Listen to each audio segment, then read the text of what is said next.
미혹의 함정. 제목이 뭐예요? 미혹의 함정. 그러니까 미혹의 혹이라는 말 있죠. 혹이라는 말. 혹이라는 말, 혹하다. 그러니까 유혹하다. 그다음에 또 뭐 있어요? 미혹하다. 그다음에 현혹하다. 뭐 이렇게 뭐 혹하다. 이제 혹이라는 단어가 이 뜻이 무엇이냐면 어지럽게 한다는 거예요. 어지럽게. 뭐하게 한다고요? 어지럽게. 예. 그러니까 마음과 생각을 어지럽게 해서 혼란스럽게 하는 거예요. 혼란스러운 마음을 무엇으로 잡죠? 말씀으로 잡아야 됩니다. 아멘. 사사기 입구는 두 개라고 그랬어요. 서론도 두 개고 출구 마지막도 두 개라고 그랬습니다. 그러니까 첫 번째 결론이 사사기 이 마지막 장인데요. 첫 번째 결론이 17장, 18장 우리가 읽었던 첫 번째 그게 결론이에요. 그리고 19장부터 21장까지 두 번째 결론입니다. 첫 번째 결론의 주제가 뭐냐면 신앙의 실종이에요. 신앙의 실종. 뭐의 실종이라고요? 신앙이에요, 신앙. 두 번째 결론의 주제는 윤리의 실종이에요. 그러니까 어떤 이야기가 나오냐면, 그러니까 읽어보신 분들도 있겠지만, 레위인의 첩이 윤간당해요, 윤간. 윤간당한다는 것은 뭐니까? 많은 사람들에게 성적인 학대를 당한다는 거예요. 여러분들 근데 있잖아요. 신앙의 실종과 윤리의 실종은 어디에서 원인이 되는 것이냐면, 바로 신학의 실종, 신학. 저희 백석총회에서 지금 전체 그 한국교회에 선포하는 게 뭐냐면 신학은 학문이 아니다라고 그래요. 여러분 신학이 학문으로 출발하면요 문제가 됩니다.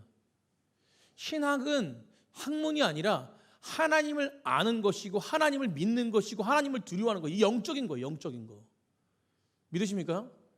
그렇기 때문에 신학은 학문이 아니라 생명이다.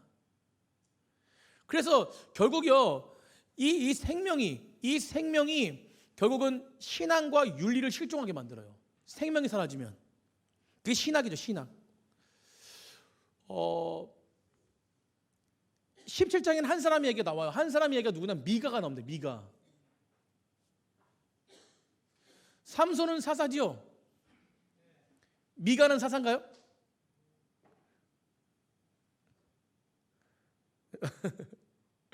아닙니다. 삼손이 사사예요. 자, 삼손과 미가는 닮았어요. 자, 삼손은 무엇입니까? 자기 눈에 옳은 대로 행했어요. 그러니까 자기 눈에 보이는 대로 행했어요. 그러니까 하나님의 뜻을 쫓아가지 않고 말아먹는 거예요. 사사인데. 제 멋대로 살다가 죽었습니다. 미가의 이야기는 제 마음대로 신상을 만들었어요. 그러니까 똑같아요. 뭐요? 제 마음대로 살다가 만들다가 끝난 사람들이에요. 그만큼 삼손하고 미가의 이야기, 그러니까 17장 이전에 삼손의 이야기로 끝나는데 그만큼 죄악이 쌓여가고 그 무감각해져가지고 껍데기만 있는 종교 생활, 종교 신앙, 이게 굉장히 우리한테 사사기가 너무 좋은 게 뭐냐면 우리 이 시대의 실체를 보여주는 거예요. 그러니까 사사기를 통해서 저는 오늘 말씀이 굉장히 제일 은혜를 많이 받았거든 사실은요. 그러니까 물론 다 말씀이 다 은혜였거든 제가 전하면서. 근데 오늘 준비하면서도 굉장히 은혜였어요. 그러니까 껍데기만 남은 종교로 전락해버린 거예요. 여러분 실체가 없이 껍데기만 남은 종교는요 건물만 있는 교회예요.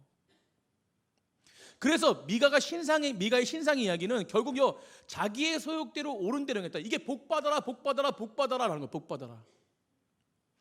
그러니까 사사기의 영적 타락상을 상징적으로 보여주는 것이거든요. 결국은 삼손 마지막 사사도 마찬가지고 결국은 이 부분 속에서 타락성을 나타내면서 결국 많은 민족들 중에서 민족들도 결국은 타락성을 나타내요.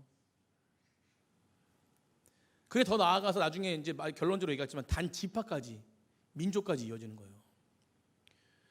그럼 오늘 사건은 뭐냐면 미가의 신상 이야기예요. 미가의 신상 이야기. 여러분 미가가 속한 지파가 그가 가진 재력과 이름이 예사롭지 않아요. 1절에 보니까 미가가 어느 지파 소속이에요? 우리 찬노님. 네. 뭔 지파요? 단지파요. 네. 에브라임 지파입니다. 네. 안 읽으셨나요, 다? 다 안 읽으신 것 같아요. 에브라임 지파는 가장 큰 지파예요. 자, 지파에 대한 자부심이 있겠어요, 없겠어요? 가장 큰 지파. 네. 여러분, 큰 교회나 작은 교회나 주님이 함께 하시는 교회인 줄 믿습니다. 네, 큰 교회나 작은 교회 똑같아요. 저희 좀 크다 그래가지고 우쓱대고 이 부분이 저 사라져야 돼요. 저도 마찬가지 다. 모든 부분입니다. 다 하나님의 자녀고 하나님의 교회고 하나님이 일하시는 곳이에요. 아멘. 자, 그 지파에 대한 자부심이 대단했기 때문에 굉장한 속에서 교만함이 있었어요. 결국요, 재력도 만만치 않았습니다. 재력 2절에 보시면요, 어머니가 은 1,100세기를 잃어버렸어요. 은 1,100세기면 엄청난 재력이에요. 엄청난 재력. 그의 이름 미가라는 이름의 뜻은요 무엇입니까? 누가 여호와 같은가예요. 결국요 누가 여호와 같은가 그 이름을 지을 만큼 어머니의 신앙은 엄청났다라는 거예요.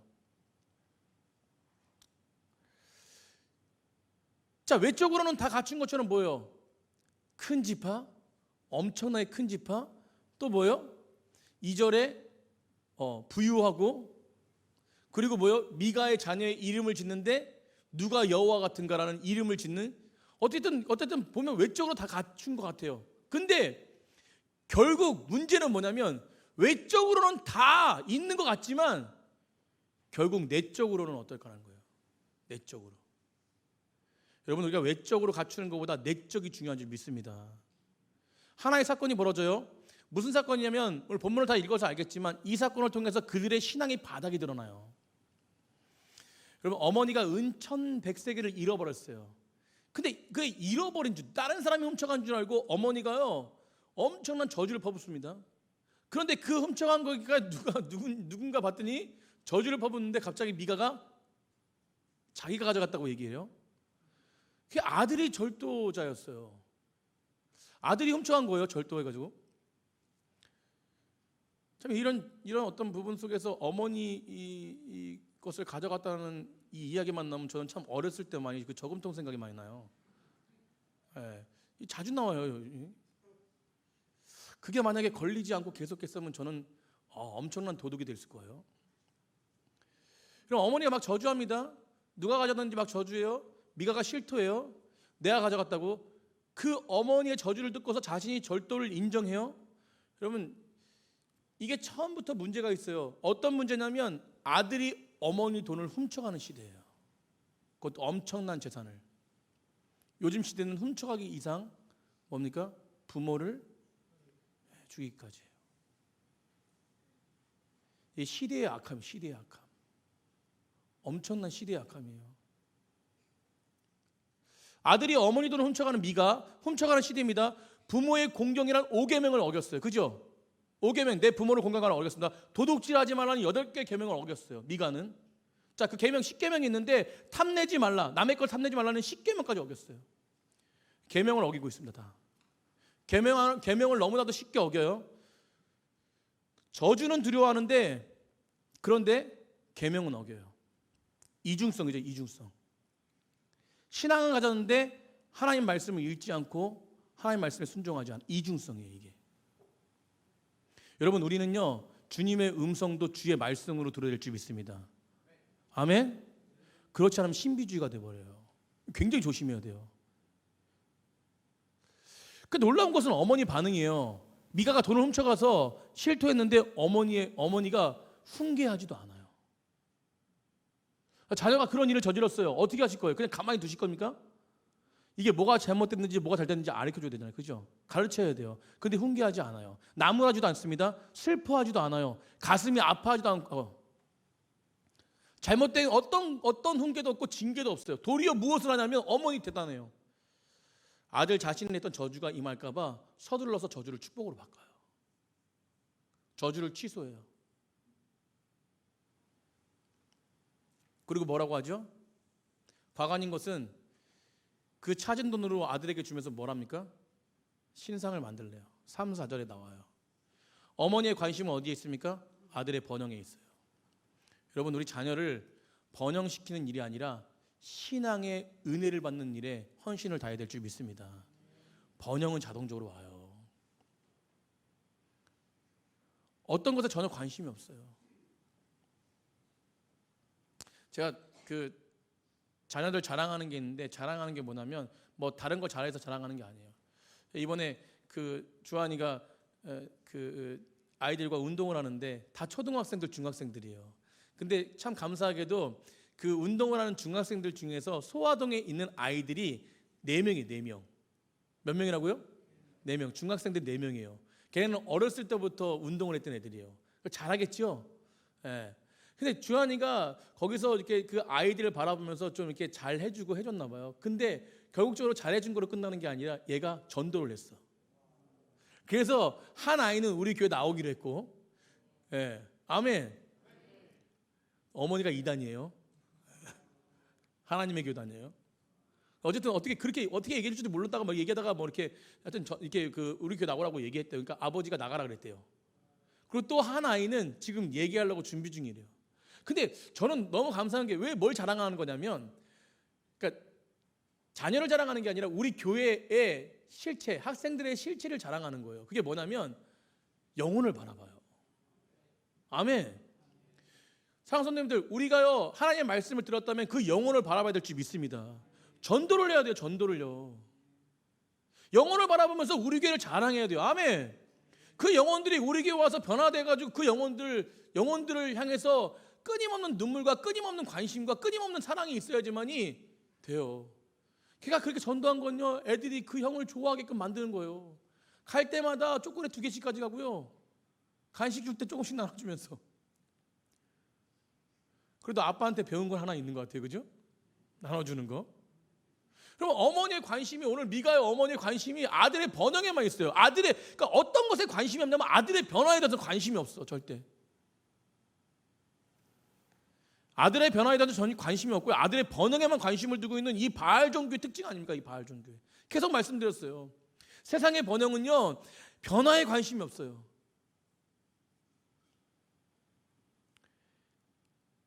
그러니까 결국 뭐냐면 이들의 신앙은 껍데기만 남은 거예요. 여러분, 우리는 점검해야 될 줄 믿습니다. 우리가 무엇을 가지고 나가야 되는지. 여기서 오늘 설교 전했지만 우리가 집을 사지 말고 자녀들이 뭐 잘 되지 말고 이런 게 아니에요. 결국 본질이 뭔지에 대한 부분들을 확실하게 알려줄 때 그 모든 것들이 세상을 따라가는 것이 아니라 하나님 안에서 자유와 평강을 누릴 수 있는 것입니다. 이게 중요한 거예요. 그들이 잃어버린 건 돈이 아니에요. 어머니가 잃어버린 건 돈이 아니라 신앙이었습니다. 신앙. 그래서 결국요, 참된 신앙을 잃어버린 자리에 남은 것은 결국 무엇입니까? 이기적이고 기복주의고 맹신, 빗나간 자식사랑, 빗나간 자기사랑, 이런 종교만 남았던 거예요. 종교만. 형식적인 종교. 결국 자신들의 뜻에 따라서 이들이 뭘 만들어요? 신상을 만들고 에봇도 준비하고 드라빔도 만들어요. 그런데 거기에 없는 게 하나 있었어요. 없는 게 뭐냐면 제사장이 없었어요. 근데 그들이 제사장을 누굴 세웁니까? 미가가? 청년을 붙잡아 세워. 청년을 붙잡아서. 이 청년을 붙잡아 세웠다는 게 중요합니다. 청년. 제사장을 삼는 것은요, 이제 7절에 말씀해 보면 레위인의 청년을 세웠는데, 중요한 게 청년이라는 단어인데, 이 청년은 무엇이냐면 30세가 안 됐다는 것이에요. 그건 뭐예요? 제사장이 돼야 될 나이를 되지 않았는데도 무조건 세웠다는 거예요. 공식적으로 제사장을 수행할 나이가 안 됐는데도 이게 청년이라는 뜻이거든요. 그런데 아직 자격이 없는 레위인이라는 뜻인데, 그게 청년이었는데, 그게 무엇입니까? 그를 세웠다는 것이 인위적이죠. 인위적. 그 집의 제사장이 되고요, 이렇게 그 집에서 제사장 일을 감당하는 거예요. 그건 뭐예요? 고용된 거예요. 고용. 돈을 주고 산 것이죠. 여러분, 성직은요, 거래의 수단이 되고 있으면 안 돼요. 이건 목사의 권위입니다. 이게 목사의 권위가 하나가 있는데, 그게 뭐냐면 결국은요, 성직이 거래의 수단이 되면 안 돼요. 저는 그 권위를 가지고 여기 서 있는 것입니다. 여러분, 근데 성직이 거래의 수단이 되고 있어요. 돈으로 왔다 갔다 거립니다. 한국 교회 성직이 거래의 수단이 되는 것처럼 보이는 게 뭐가 있죠? 생각나는 한 가지 한번 얘기해 보세요. 예? 그렇죠. 좋습니다. 그런 거. 저희 교회 그러나요? 저희 교회 안 그럽니다. 돈 내라고 말하지 않으세요. 헌금하라고 말하지 않습니까? 안 합니다. 자유스럽게 해요. 또 하나, 목사들이 거래의 수단이 되는 게 뭐죠? 돈 말고 생각해 보세요. 큰 교회에서 뭐가 좋아야 모십니까? 스펙이요, 스펙. 거래의 수단이 돼요. 유학 갔다 와야 돼요. 예, 유학 갔다 오지 않아도 훌륭하신 목사님들 많습니다. 이런 게 거래의 수단이 되는 거예요. 종교를 사유화한 것이죠. 종교를 개인의 소유로. 왜? 이유가 뭐냐면 6절에 왕이 없어서 자기 소견대로. 따라서 왕이 없어서 자기 소견대로. 이래서 문제예요. 왕이 없으므로. 자기 집을 성소로 만들어요. 자기 집을 성소로 만들어서 종교를 사유화했습니다. 자기 집에 성소로 만들어가지고 미가가 바랬던 것은 오직 뭐냐면 복이에요. 복. 더 많은 축복, 넘치는 축복, 성공과 번영입니다. 그런데 레위인이 아무리 청년이어도 레위인이라면 바르게 가르쳤어야 되는데 어떻습니까? 가르쳐주지 않고 무당이 돼버려요. 복을 빌어줘요. 우리가 하나님을 생각할 때요, 예배의 대상이 아니고 언제나 부릴 수 있는 우상이 되어버릴 수 있습니다. 하나님은 부릴 수 있는 우상의 대상이 아니라 우리 예배를 받으시는 합당하신 분이세요. 전능하신 분이십니다. 어떻게든 복 받으려고 미가의 집과 어떻게든 성공하려는 레위인의 모습, 이 시대의 자화상이에요. 이게 뭐라고 하는 것이죠? 이게 바로 종교의 기복화입니다. 기복화. 여러분, 사역자를 사유화해서는 안 됩니다. 신앙을 사유화해서는 안 돼요. 돈으로 움켜쥐고 왔다 갔다 해서는 안 됩니다. 절대. 사역자들도 그걸로 왔다 갔다 해서는 안 돼요. 중심을 잡으셔야 됩니다. 저도 마찬가지죠. 근데 문제는요, 이 한 가정의 이야기가 아니라 이 가정의 이야기가 가정을 넘어서 한 지파로 넘어가는 거예요. 그게 무슨 지파입니까? 아까 장로님 말했던 단지파예요. 우상 숭배가 한 가정을 넘어서 17장의 한 가정을 넘어서 미가의 가정을 넘어서 18장에 확장되고 있어요. 그 단지파. 근데 시작이 비슷해요. 레위 청년과 비슷합니다. 레위 청년도 거할 곳을 찾다가 미가에게 고용됐어요. 단지파도 뭐예요? 지금 거할 곳이 없어요. 정착할 곳이 없어요. 그러니까 결국 뭐냐면 거할 땅을 찾고 있어요. 그런데 중요한 거 한 가지는 우리가 첫 번째 시간에 나눴을 때 제가 이 말씀을 드렸는데, 단지파는 기업을 받았습니까? 안 받았습니까? 기업의 땅을 받았어요? 안 받았어요? 왜 못 받았죠?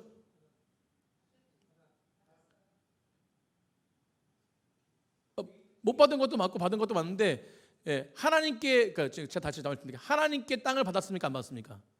받았습니다. 근데 그거를 취했어요? 안 취했어요? 취하지 못했죠. 왜 취하지 못했나요? 그렇죠. 타협으로 인해서 쫓아내라 그랬는데 쫓아내지 못했어요. 그러니까 뭐예요? 오히려 쫓겨났어요. 그래서 지금 땅이 없는 거예요. 그러니까 땅이 없는 이유는 자기들이 하나님 말씀에 순종하지 못해서 땅을 기업을 못 받은 거예요.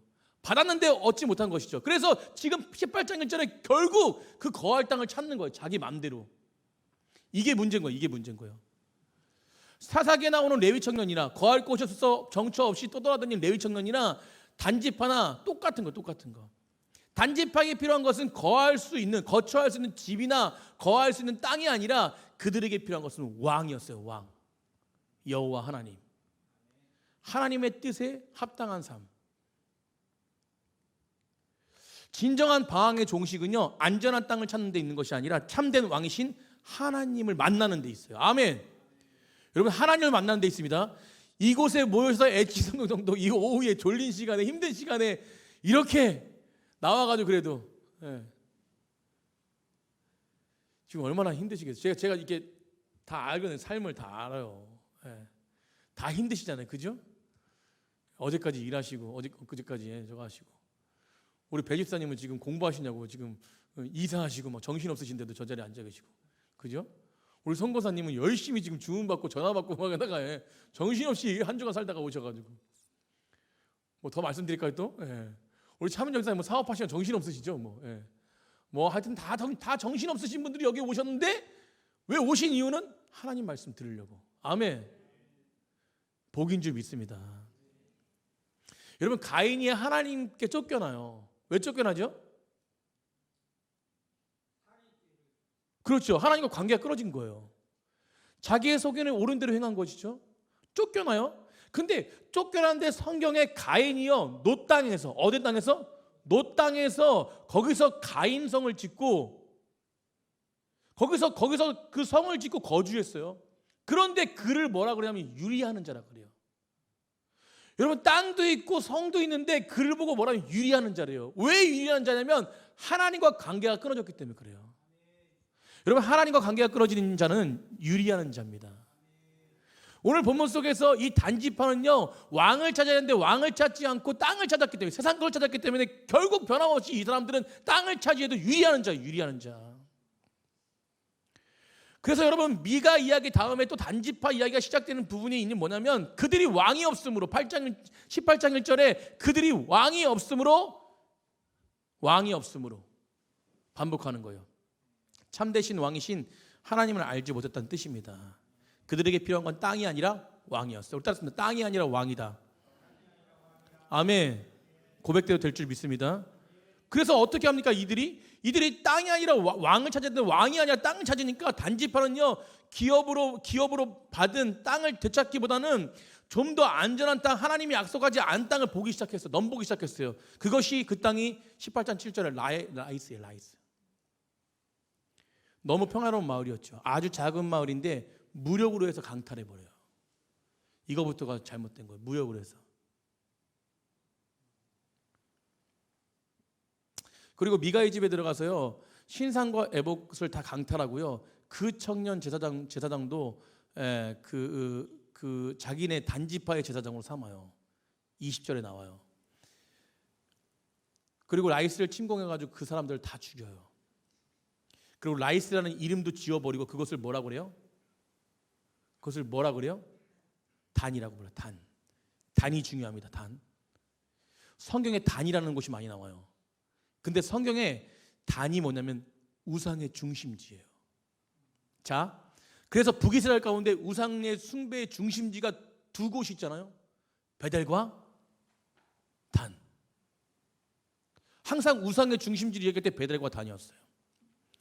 그러면 이 민족이 이 단지파의 민족이 배교의 길을 걷기 시작한 거예요. 나중에 요시야가 개혁을 해요. 요시야 8세 때 왕 된 요시야가 개혁을 합니다. 이스라엘 개혁을 하는데 그 개혁을 할 때 어디까지 개혁을 일으키냐면 단까지 개혁한다. 단까지.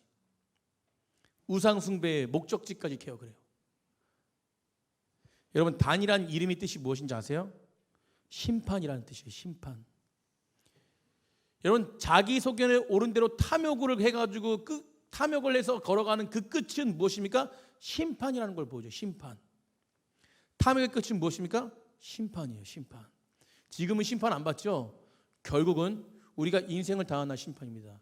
물론 이 땅에서요 예수님 잘 믿고 예수님 잘 안 믿고 그것은요 뭐 잘 먹고 잘 살고 세상의 기준이 아니라는 것을 분명히 아시기 바랍니다.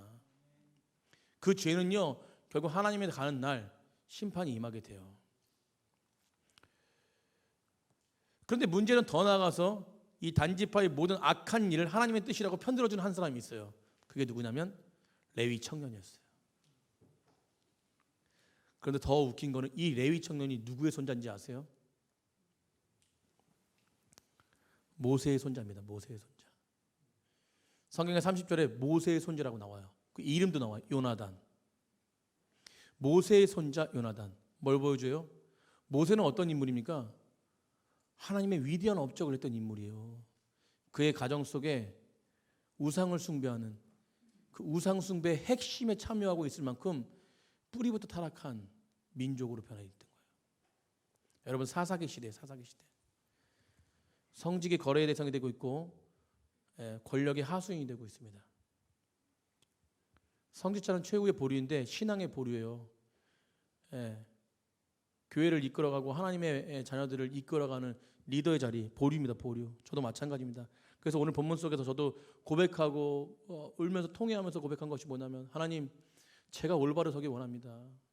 제가 무너지면 안 됩니다. 여러분 저를 위해서 더 기도해 주실 줄 믿습니다.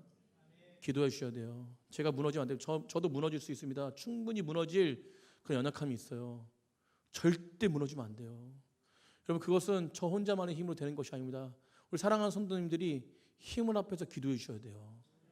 여러분 저희 교회는 안 그렇지만 많은 교회들이요 큰 교회들이나 마찬가지로 자기의 사람의 목회자를 삼아요. 목회자들끼리 이간질 시킵니다. 담임 목사 무너지게 만들어요. 담임 목사가 부목사님들 미워하게 만들어요. 저는 절대 미워하지 않습니다. 저희 교회는 부목사님을 더 잘해주시기 바랍니다. 우리 전사님을 더 잘해주시기 바라요. 똑같이. 아멘. 시험 들지 않게. 그래서 저는 목회를 하기 때 제가 저번 설교 때도 마찬가지지만 부교육자를 더 사랑하려고 애를 써요. 여러분, 오늘 본문 속에서 여러 가지 부분 속에서 무너져 있는 시대, 이 시대와 동일해 보입니다. 미가의 한 집의 시작이, 타락의 시작이 결국 집단의 시작으로 가요. 그럼 믿음의 사람들의 타락이요, 결국은 집단으로 갑니다. 그럼 통회하고 자복하셔야 돼요. 우리의 잘못된 그릇된 말 한마디가, 그릇된 행동 한마디가, 그릇된 생각 하나가 사람들의 많은 부분들을 무너뜨려요. 여러분, 그런데 그걸 아무리 선포해도 그걸 모르는 사람들이 많아요. 사도님들, 제 말이 아니라 하나님의 말씀을 받고 온전하게 우리를 점검하시길 간절히 축복합니다. 다시 일어서면 돼요. 저는요, 각 사람을 보면서 다 장점이 있습니다. 여기 계신 우리 강기업 집사님, 이소라 집사님, 새신자도 많잖아요. 우리 다 마찬가지, 다 장점이 있어요. 우리 저기 누구죠? 우리 권사님, 안수 집사님들 다 장점이 있습니다. 각자만의 장점, 똑같을 수 없어요. 저는 그 장점들이 우리 각자의 가지고 있는 단점을 채워서 하나가 되어서 하나님 영광 돌리는 귀한 타락한 백성들이 아니라 하나님의 백성들이 되기를 간절히 축복합니다. 미혹에 넘어가지 마십시오. 유혹에 넘어가지 마십시오. 혹하는 게 많습니다. 혹하는 거에 넘어가지 말고 믿음을 굳건하게 지키는 귀한 백성들 되기를 간절히 축복합니다.